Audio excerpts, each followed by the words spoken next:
নমস্কার বন্ধুরা, let's cook with রিনা চ্যানেলে আপনাদের স্বাগত। আজকে বানাবো চিকেন সসেজ।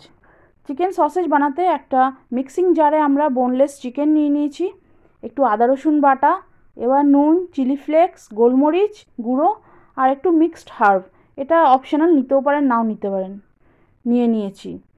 2 চামচ কর্নফ্লাওয়ার দিয়ে নিলাম। কেউ এর সাথে ডিম দেয়, আবার কেউ দেয় না, আমি দিইনি। চলুন এগুলোকে পেস্ট করে নিই। এর সাথে একটু চিকেনের ফ্যাট দিলে খুব ভালো হয়। দেখুন আমার পেস্ট হয়ে গেছে, একদম সুন্দর ফাইন পেস্ট হয়ে গেছে। এটাকে একটা পাত্রে চলুন ঢেলে নিই। আমি পাত্রে নিয়ে চলে এসেছি চিকেন পেস্টটাকে। এবার এগুলোকে সসেজের আকারে গড়ে নেব। হাতে একটু সাদা তেল মাখিয়ে নিলাম। এবার ওই পেস্টটাকে খানিকটা অংশ একটু তুলে নিয়ে হাতে ওগুলোকে এরকম রোল রোল করে চিকেন সসেজের আকারে একটু চেপে চেপে বানিয়ে নেব।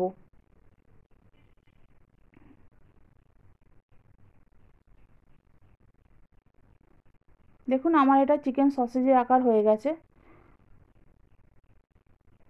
এভাবে আরও একটা বানিয়ে নিচ্ছি।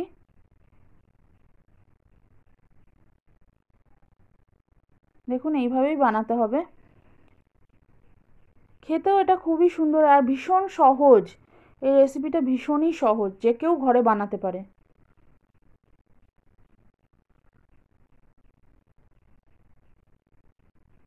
দেখুন কি সুন্দর হয়ে গেছে। এইভাবে আমি সবকটাই বানিয়ে নেব।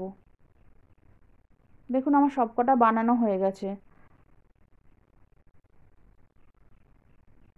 অনেকগুলোই হয়েছে, দেখুন ওইটুকু চিকেন থেকে, মানে আমি মোটামুটি 400-500 গ্রাম মতো চিকেন নিয়েছি, তার থেকে অনেকগুলোই হয়েছে। এবার এগুলোকে র্যাপ করব। চলুন, ওই অ্যালুমিনিয়ামের ফয়েল যে র্যাপ পাওয়া যায় সেগুলোকে নিয়ে নিয়েছি। আর এগুলোর ঠিক মাঝখানে চিকেনের ওই এক একটা রোল দিয়েছি, দিয়ে এইভাবে রোল করে নেব। আর দুটো সাইডে যে এক্সট্রা অংশ আছে সেটাকে আমরা যেমন লজেন্স খাই, যেরকম পেঁচানো থাকে, ওরকমভাবে পেঁচিয়ে পেঁচিয়ে নেব।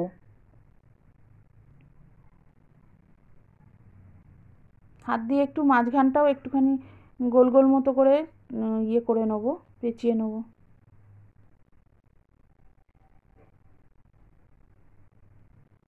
দেখুন কি সুন্দর সেই লজেন্সের মতো দেখতে লাগছে। আমার একটা হয়ে গেছে, আরেকটাও দেখাচ্ছি। আপনারা সেলোফেন পেপারেও করতে পারেন, কিন্তু সেলোফেন পেপারের থেকে আমার মনে হয় র্যাপিং পেপারটা বেশি ভালো, কারণ একটু জল ঢোকারও তো ব্যাপার থেকে যায়। একটু ভালো করে প্যাঁচগুলো দিয়ে নেবেন, তাহলে আর জলগুলো ঢুকবে না।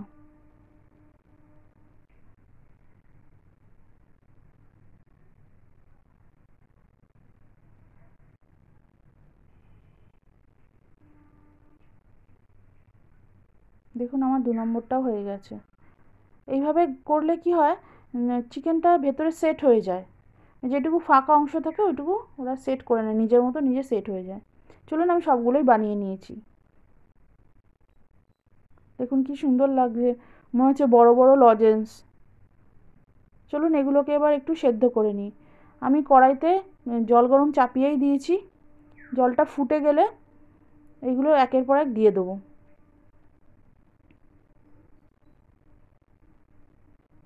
এগুলোকে সেদ্ধ করতে হবে, মোটামুটি মিডিয়াম আঁচ রাখলেই হবে। চলুন এগুলোকে এবার ঢাকা দিয়ে দিই। মিডিয়াম আঁচে মোটামুটি 20 থেকে 30 মিনিট এইভাবে সেদ্ধ করতে হবে। দেখুন আমার হয়ে গেছে, আমি এবার ঢাকাটা খুলে দেবো। দেখুন কত সুন্দর সেদ্ধ হয়েছে। এবার আমি একটা স্প্যাচুলা দিয়ে এগুলোকে একটা পাত্রে তুলে নেব।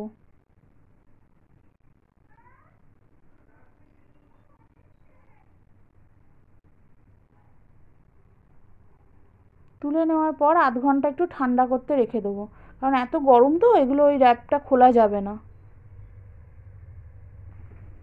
এইবার দেখুন আমি এগুলোকে খুলে নিচ্ছি। দেখুন কত সুন্দর সসেজ হয়েছে।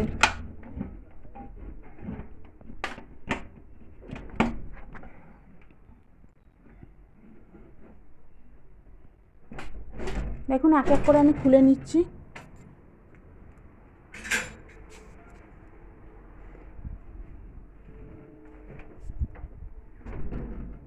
দেখুন আমার সবগুলো খোলা হয়ে গেছে। কত সুন্দর দেখতে লাগছে, পুরো দোকানে কেনা সসেজের মতো। দেখুন কত নরমও হয়েছে।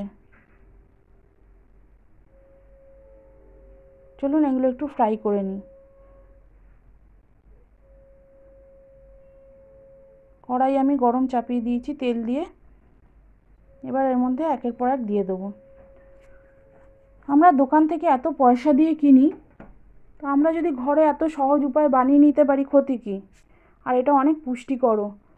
দোকানে কত রকম প্রিজারভেটিভ থাকে আমরা তো জানি না, খেলে অনেক রকম রোগও হতে পারে ভবিষ্যতে। তো আমরা ঘরে সুন্দরভাবে বানিয়ে নিলে কোনো প্রিজারভেটিভ ছাড়া, এটা মনে হয় খাওয়াটা বেশি স্বাস্থ্যকর। চলুন আমার সবগুলো মোটামুটি ভাজা হয়ে গেছে। এইরকম গোল্ডেন ব্রাউন করে ভেজে নিতে হবে।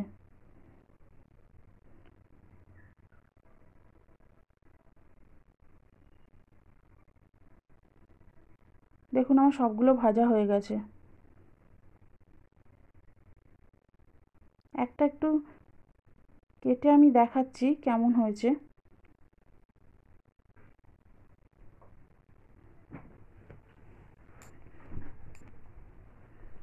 দেখুন কত নরম, কত জুসি হয়েছে।